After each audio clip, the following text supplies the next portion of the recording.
একটি বড় পানীয়ের বোতল দিয়ে ফল তোলার দারুণ সমাধান। বোতলটি ভিডিওতে দেখানো লাইনে কেটে নিন। প্রত্যেক অংশের উপর এবং নিচে একটি করে গর্ত করুন। তারপর লম্বা দড়ি দিয়ে উপর থেকে নিচ পর্যন্ত গর্তের ভেতর দিয়ে বাঁধুন। প্রত্যেক অংশের জন্য একই পদ্ধতি ব্যবহার করুন। সবশেষে দড়ি একটি পানির পাইপের ভেতর দিয়ে লাগান। এভাবে একটি ফল সংগ্রহ করার যন্ত্র তৈরি হয়ে যাবে।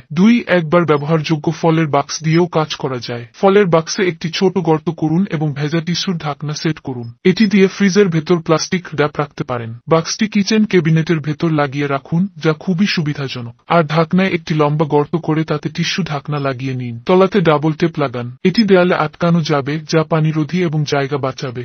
বাসায় থাকা পুরনো সিরামিক কাপ ফেলে দেবেন না। একটি সিরামিক কাপ পানিতে পুরোপুরি ডুবিয়ে রাখুন। তারপর একটি পেরেক দিয়ে কাপের নিচের অংশে কয়েকটি আঘাত করুন। দেখবেন একটি সুন্দর সাকুলেন্টের টব তৈরি হয়ে গেছে।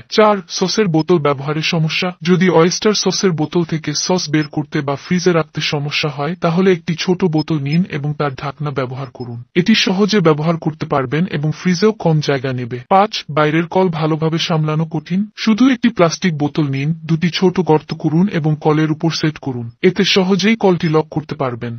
বাসায় সবকিছুই কাজে লাগে। সঠিকভাবে ব্যবহার করলে কম খরচে অনেক কিছু করা সম্ভব। যদি কোনো পাত্রের ঢাকনার হাতল ভেঙে যায়, চিন্তা করবেন না। একটি পানীয়ের বোতল এবং একটি কাটার নিন। বোতলের সমান অংশ কেটে নিন এবং কাঁচি দিয়ে এর প্রান্তগুলো ঠিকঠাক করুন। এরপর বোতলের ঢাকনা খুলুন এবং মাঝখানে একটি ছোট গর্ত করুন। প্রথমে একটি স্ক্রু পাত্রের ঢাকনার ভেতর ঢোকান, তারপর বোতলের ঢাকনা। শেষে একটি নাট বেঁধে নিন এবং বোতলের সমান অংশটি স্ক্রুর উপর লাগিয়ে নিন। এটি আসল হাতলের চেয়েও ভালো কাজ করবে। আরও এমনই কাজের কৌশল পেতে আমাকে ফলো করুন।